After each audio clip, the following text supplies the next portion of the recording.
You found a side quest! Hello everyone, Alec Elger, the SideQuest Gamer here, and happy belated Star Wars Day. Even though it's a little too late for that, but hey, it's not too late to cash in on the interest of Star Wars lately, so it's time we look at a classic Nintendo 64 title that was also released on PC, and I've played both versions, but after 19 long years, is the Force still with this game? Let's find out.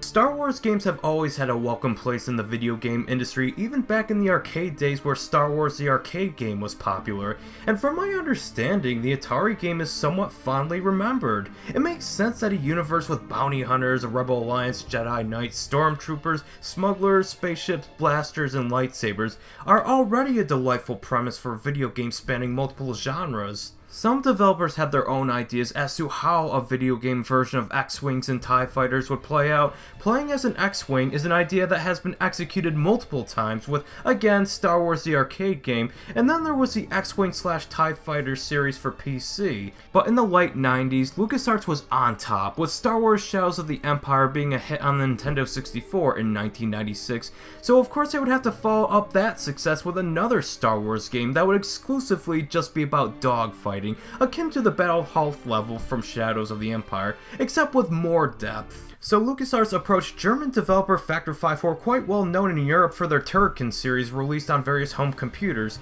Factor 5 and LucasArts have collaborated in the past with a pretty decent Indiana Jones Greatest Adventures SNES game, and Rebel Assault 2 for the PlayStation.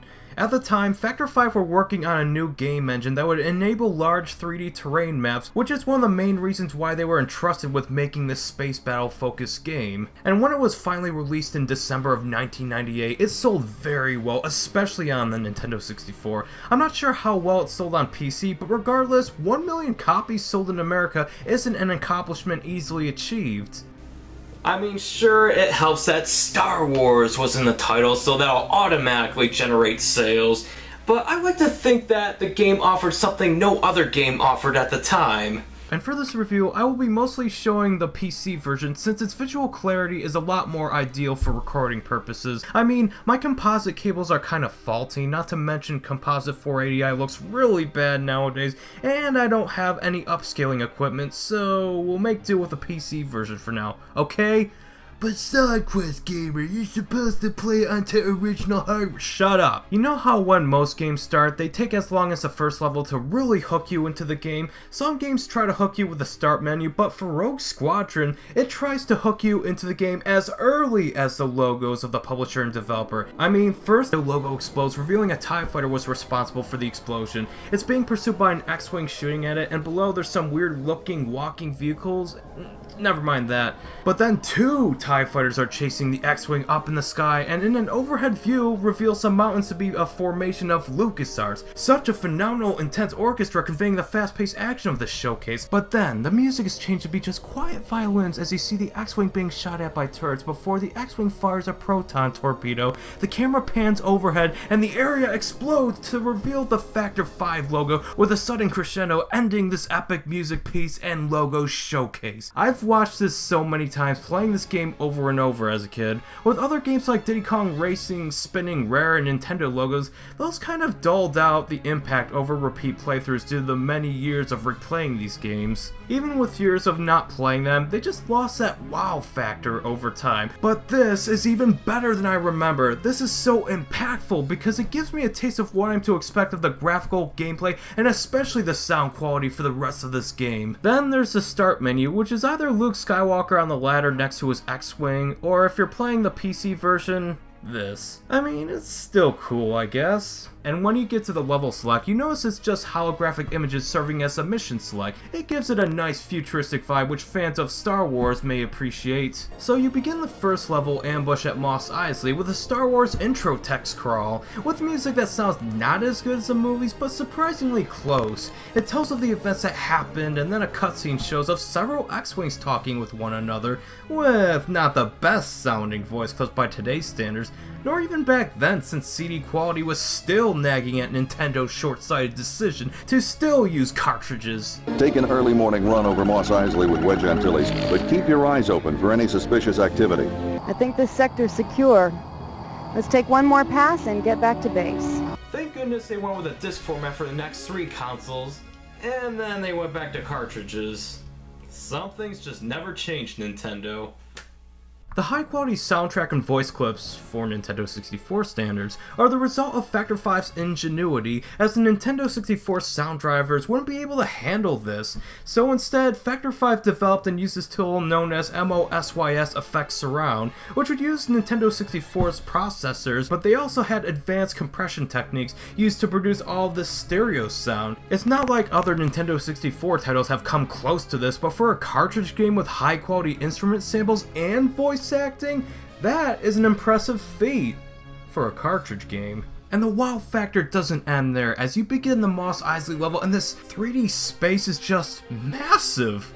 Well, we take it for granted nowadays, but for this giant 3D playing space to be possible with little to no signs of performance issues is impressive. I know for the Nintendo 64, it's highly recommended to have a memory expansion pack to get the best experience with Rogue Squadron, but it's still nonetheless a visual marvel in a time where 3D gaming was still trying to figure out what works and what doesn't. Although, one cost that may steer people away from this game is the draw distance. It's pretty low in this day and age, and I would be lying if I said it didn't affect its presentation in comparison to the sequels. It's pretty much to be expected for an ambitious 5th generation video game on a console like the Nintendo 64, but for some games it just doesn't age well for the draw distance alone. But there is one thing that makes it a minor issue. The radar on the top right part of the screen gives you all the information you need, from the red dots representing enemies to green dots representing allies and friendly forces. So despite the low draw distance, you have everything you need for your missions, and it's not like the enemies would just appear and blindside you from the edge of the draw distance. So you're an X-Wing in the middle of a level, your objectives are given by your wingmates, and on your radar the orange cone always points to where you need to go. The objective of the first level is simple. Imperial probe droids are attacking civilian homesteads, so you obviously make it a priority for you and your fellow Rogue Squadron teammates to take them down. These enemies are very basic, as their offensive capabilities don't do much damage, and they go down in one hit. This is for the new player to get used to the basics of controlling your X-Wing starfighter. There's not any on-screen tutorials telling you what buttons on your controller or keyboard in my case does. I mean, you can look around the manual, and for the PC version you can customize the control scheme, but that's about it. It shouldn't take too long to figure out what button fires the quad laser cannons, and because this objective doesn't seem to be a time-based objective, it feels like the game's just expecting you to figure things out for yourself, and the more you figure out, the better. You have all the tools you need, but you don't know the functions until you find them out. While it's not my idea of teaching the player the basics of the game, I feel like it serves well as a starting point for the difficulty curve. But the level is not over yet, as after you take down all the probe droids, there's a cutscene of TIE bombers bombing Moss Isley, incentivizing you to go over there and take down all 6 bombers before they destroy the city. These aren't like the probe droids, as now you're expected to challenge your aiming skills. These bombers move pretty fast, but not too fast where you'll never land a shot. And after you take them down, the level ends, but the game has just begun. Already you have a taste of the game's challenges, and it will get a lot more challenging as the game goes on. Now that you know the basics, the second level is pretty much an escort mission, as you have to protect a rebel convoy carrying vital supplies. What do you have to protect them from, you may ask? Well, there's probe droids, then bombers, and introduced in this level the AT-ST walkers that can do quite a bit of damage, and of course, the turrets. This level isn't difficult at all, but you do have to stay alert, as a bomber can easily wipe out a few of the defenseless transports. It's the second level and already this game is intense, but not in a bad way at all. Most second levels I've played are more like extensions of tutorials, and while this level is kind of that, it only introduces the concept of escorting a transport and protecting them from danger, rewarding vigilance and punishing carelessness. I appreciate it when a game gives you a variety in this manner, and Level 3 Search for the Nona continues this idea idea of defending a defenseless vehicle, as you have to find a crashed rebel ship carrying stolen Imperial equipment, as well as a rescue shuttle who is trying to retrieve it before the Imperials destroy them all. But instead of the X-Wing, you're introduced to the A-Wing vehicle,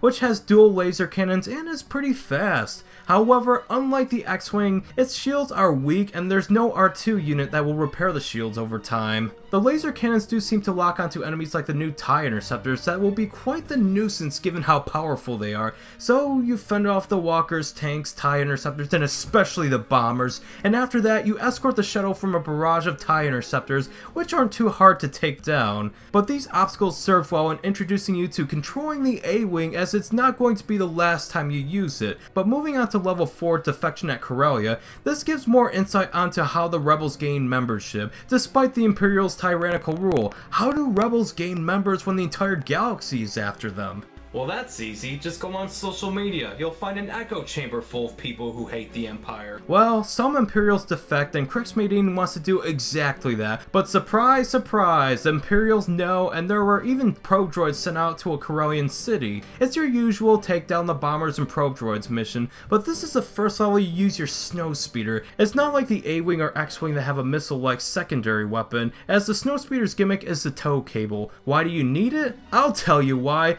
Because of these indestructible colossi. Yes, these are known as AT-ATs, and you have to use your tow cable, wrap it around its legs, and it'll fall down.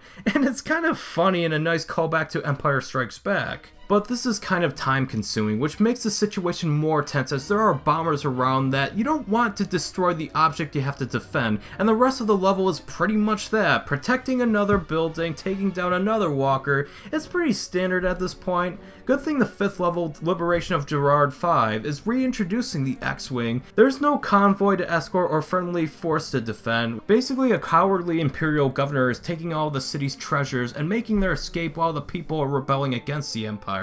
So your fellow Y-Wings have to take it upon themselves to disable the yachts that the treasures are stored in. Problem is, there are laser and missile turrets in addition to TIE interceptors that are more intent on taking those Y-Wings down. These missile turrets will make you learn to hate the blipping sound effect of them locking onto you. And they will reappear in many levels after this one, as the Jade Moon is a mix of destroying an Imperial generator and defending transports. But what's defending the shield generator is, of course, missile turrets. But this will be the last time you have to defend and escort anything for a while, as Imperial construction yards and assault on Kyle 2 just require you to take out multiple Imperial targets in any order you deem necessary. These are some of my favorite missions to replay because I can figure out which order would work best. Do I take out the AT-ST facility first or the AT-AT factory first? Which would give me the most trouble so I can sort out that problem first? Choices like that are what I admire about this game, as it feels like less scripted sequences set to play out and more about how you play the game.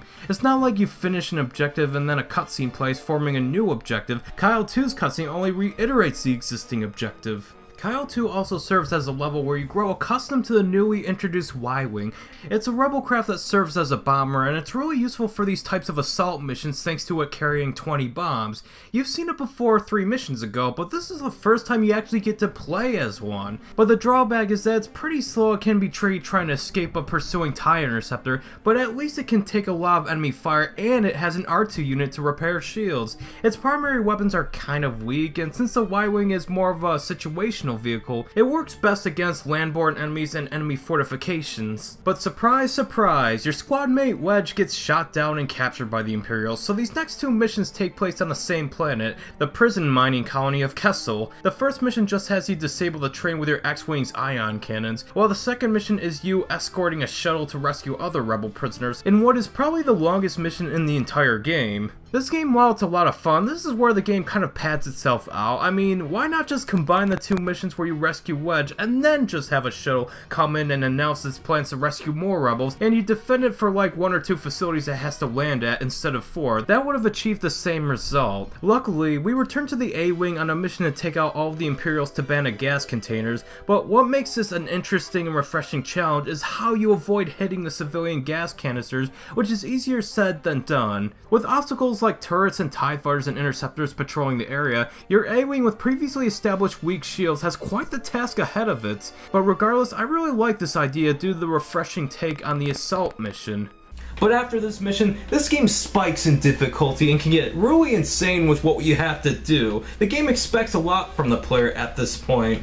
These next few missions are proof that the Imperials aren't messing around. Your actions in the previous missions have consequences, and with all of your skills acquired from all the previous missions, they're now put to the ultimate test. You've seen all there was, you're expected to have mastered everything at this point, so Factor 5 wants to test you to see if you're truly worthy of leading Rogue Squadron. Escape on Fest is by far the hardest mission in the game. I mean, I can do it with little problem, but only because I've practiced level many times. You have no room for error in this mission. Every motion has to be timed perfectly, because the rebels just captured 3 AT-PT walkers and you just have to escort them and make sure they don't get destroyed by Imperial forces. You have to tow cable 3 AT-ATs, destroy as many tanks as you can, and did I mention the freaking bombers? This level is nerve-wracking. I'd say due to how you go about it, it's very challenging, but I do think the placement of this type of level is too early, as now the difficulty curve gets progressively easier. I know Radon Solace is said to be the hardest level in the game due to all of these freaking missile turrets,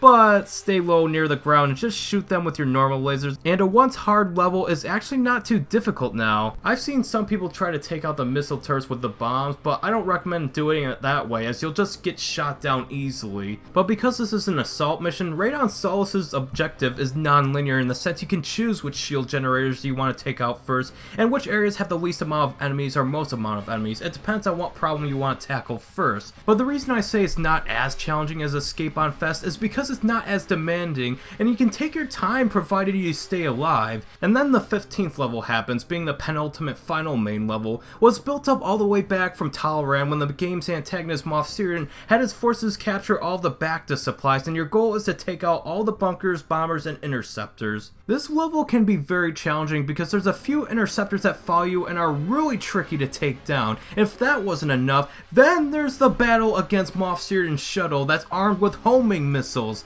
And your default X-Wing fighter, it feels like you need at least 3 proton torpedoes in order to defeat him. Yeah, good luck taking him down otherwise.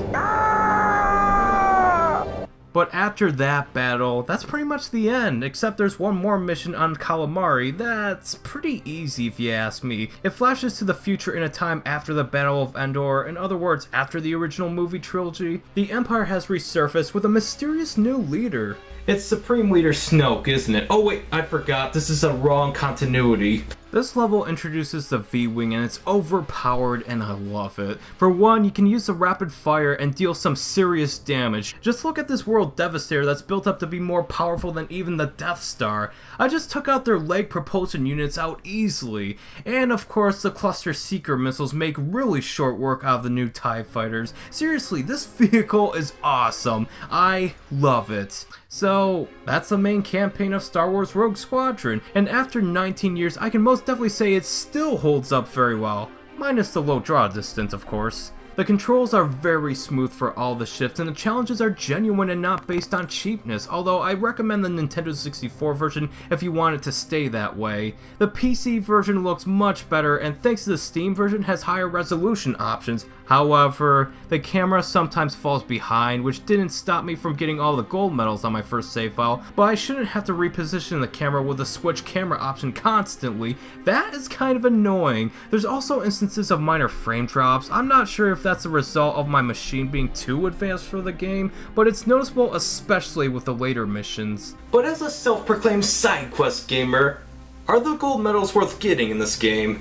Getting the gold medals for each level requires a high kill count, good accuracy percentage, amount of allies who were saved being wingmates and civilians, whether you found the secret item in the level if it's even there, and the time it took to beat said level. While the later Factor 5 Star Wars games put in things like live count, this game doesn't have that, meaning you can get a gold medal and be as reckless as you want as long as you have 1 life left. Sometimes I suicide reset to get my secondary weapons replenished in order to have a higher accuracy count, and if I have the cluster missiles thanks to the V-Wing being allowed in various levels, getting a high accuracy count isn't that hard. Heck, even shooting at an AT-AT or large high HP friendly building increases your accuracy. These are what I like to call accuracy sponges, and they're kind of an exploit. This is even more apparent when going for the gold medals using the V-Wing, where not only do the Cluster Seeker missiles almost always hit their target, target, but rapid fire on an accuracy sponge will mostly guarantee a gold medal, at least for the levels that allow for a V-Wing. If you get all bronze medals in each available level, you'll unlock Beggar's Canyon, where you can race against 3 of your weak mates with an easy, medium, and hard path, and beating that past contestant determining whether you get that level's medal or not.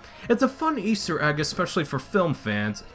If you get all silver medals, you get to play a weird version of the Death Star trench run. I say weird because I don't remember the trench having sharp turns in these large blocks. And of course, if you get all the gold medals, you get to play a weird version of the Battle of Hoth. Yeah, I don't remember those canyons and cliffs in the actual battle. In the movie, it was a large open field with the AT-ATs. Maybe it's because LucasArts didn't want Factor 5 to simply recreate memorable Star Wars movie scenes, but it's still kind of weird. This level is the only one that seems consistent with the game's level design, as Beggar's Canyon is a race, and the Death Star is just a race to the end and the torpedo in the exhaust port. When I first played this game, I didn't see the Star Wars movies yet, and I was confused as to what happened after the fade to black. Moff Searden mentioned Luke Skywalker destroying the Death Star, but I would have actually liked to see it be destroyed. Couldn't they just have the X-Wings fly into space with a low-poly Death Star blowing up? Heck, it could be just a sprite of the Death Star. You know, that would have been cool to see. So the bonus missions, I'd say, are pretty fun, and the gold medal side quest is most definitely worth it, but it is recommended you go after the hidden items in certain levels, as they will give upgrades to your ships if found, like enhanced shields for example. It really is a fun opportunity to revisit levels with new ships and see if you can beat them better than you did previously. It respects the players enough to have high performance expectations while giving them a challenge that's not bogged down by occasional BS, and your reward for getting all the gold medals on all levels, including the bonus levels, are extra ships like Case and Moore's TIE Interceptor. That's great for assault purposes, but doesn't have a secondary weapon, and it can get shot down easily. You also unlock the Millennium Falcon, which is cool because it has good shields, alright acceleration, and a ton of proton torpedoes. You of course have laser cannons that lock onto enemies somewhat, that presumably Chewbacca is taking control of, and you fire. It's kind of a neat reward for all of your hard work. And of course you'll also unlock the situational crafts like Snow Speeders and Y-Wings to be played on levels that don't need them, like Mos Eisley for example. But because you unlocked everything and you have all the gold medals, you pretty much completed the game, and as a result there's not really much to do with them unless you want to play through all the levels with each vehicle just for fun. A TIE Interceptor challenge would be a good idea for experts. As evidence of these rewards, this game is filled with content. This is simply amazing. But with this game bearing the name Star Wars, what exactly compels a non-Star Wars fan to play this game? Would you have to see the movies in order to get what's going on?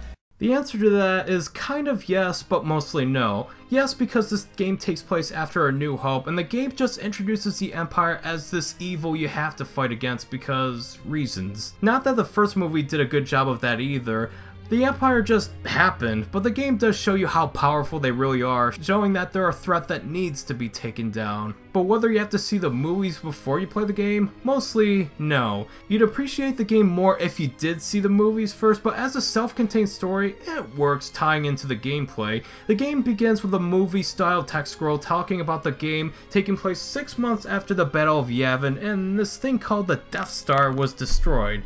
Now, what is the Death Star? You only know if you saw the movie, but a new player only knows it was just a battle that happened. Fine, whatever. The hero of this battle, Luke Skywalker, which kind of sounds like a Native American name if you ask me, forms this squadron known as Rogue Squadron, containing the rebels' best pilots, and their mission is to fight the oppressive Empire controlling the galaxy by doing various missions for the rebellion. Some of these include helping an Imperial defector escape, and this defector, Crix Madine, becomes a useful ally in future missions, often flying a stolen Imperial shuttle. They later meet a skilled Imperial TIE Interceptor pilot who surrenders to them on Gerard 5, and makes a proposition to serve them all. Then Chapter 2 of the game starts, and the text scroll describes her as a witness to the Imperial's hypocrisy and dreaded crimes against the galaxy, which includes the destruction of her own homeworld. And she's a vital member of Rogue Squadron now, since she's not only a skilled pilot, but she also knows various locations of Imperial strongholds. The squad mates are skeptical of her at first, but after the Jade Moon mission, they seem to treat her like they would their fellow squad mates. The story gets more interesting when Wedge gets shot down and you have to rescue him in a prison colony, which leads to the rebels rescuing more rebel prisoners on that very same colony.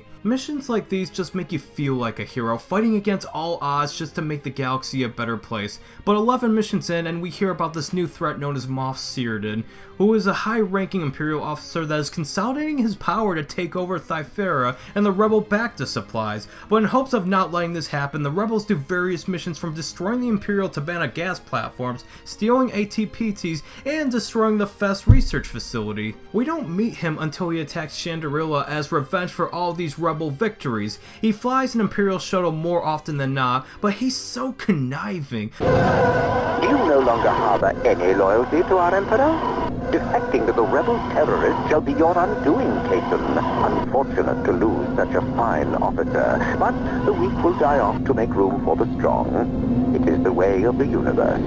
Farewell, little rodent. I mean, he won't win any Best Villain awards, but there's just some love-to-hate quality about him from his condescending British tone of voice Coward. to even using the Solus Capacitor as a diversion while he attacks Thyfera. And boy is it so rewarding defeating him on Thyfera as the final missile hits his shuttle and it blows up. You couldn't ask for a better way to end the main campaign. In theory, the ending cutscene isn't really climactic other than it's all in a day's work. That is, until the game cuts to the Calamari mission way off into the future where Wedge is now leading Rogue Squadron and Luke Skywalker, I don't know what happened to him. He's probably living as a hermit off on some mountainous island after being the epic war hero we played as for most of this game. Wait, wrong continuity. Stupid Disney acquisition of Lucasfilms. Yeah, the text scroll doesn't say what happened to him, which is kind of odd. Yeah, I'm glad one of the members of Rogue Squadron gets the leader torch passed to him, but it's still kind of odd because if all the other Star Wars properties didn't exist, for all we know, Luke Skywalker could have fell in battle, or he could have been the mysterious new leader alluded to in the text scroll. Nah, it's probably something stupid like a clone of the Emperor taking over the new Empire, and Luke is his second in command. Wait, that actually happened? Yeah, that actually happened in the old Legend continuity. That continuity was great. I wouldn't bring attention to this detail if we didn't spend most of the game playing as him, but despite that, I love how this final main level shows an optimistic future for the Rebel Alliance. They now control 3/4 of the galaxy, which if you ask me is a lot better than what we started with as a small group of rebel fighters constantly pursued by a massive tyrannical empire. And that ending cutscene with Wedge talking to his squad mates about how they saved another world from the Empire and did well today, before saying they should all head home. That really resonated with me because it's like the ending paragraph to a long, good story. The one that acknowledges everything that happened before and the accomplishments of Rogue Squadron now. That is exactly what I wanted to end off the main game with. That is how you end a journey. Well, until the sequels come out, taking place sometime after Empire Strikes Back. The soundtrack was composed by Chris Hulsback, famous for the Turrican Trilogy soundtrack, and in comparison to those games, I don't think it's as good as them. It's not like they're different genres, as Turrican and Star Wars are sci-fi video games, so the soundtrack should reflect that. But even then, the original pieces in addition to the John Williams tracks from the original Star Wars trilogy ranges from peaceful to epic. The more subdued music tracks like Tatooine just capture the scope of these topographic sand-covered landscapes. There's no intense danger present with the exception of the probe droids, but when the bombers attack, there's an epic theme perfectly capturing the intensity of the moment. Each planet, for the most part, has their own unique theme to it, with some exceptions like Gerard 5 and Chandrila sharing the John Williams piece from Empire Strikes Back. But even the John Williams tracks are used when they need to be used. They're not just some cheap bone thrown to Star Wars fans. No, the music has to go with the visual idea the level is presenting in order to succeed in immersing the player, and in that regard, this game heavily succeeds in. I'll still take the Turrican soundtrack any day over the Rogue Squadron soundtrack. Then again, the music is heavily subjective, and my preference for the keyboard synth style Turrican went for is not a knock against Rogue Squadron's soundtrack quality at all.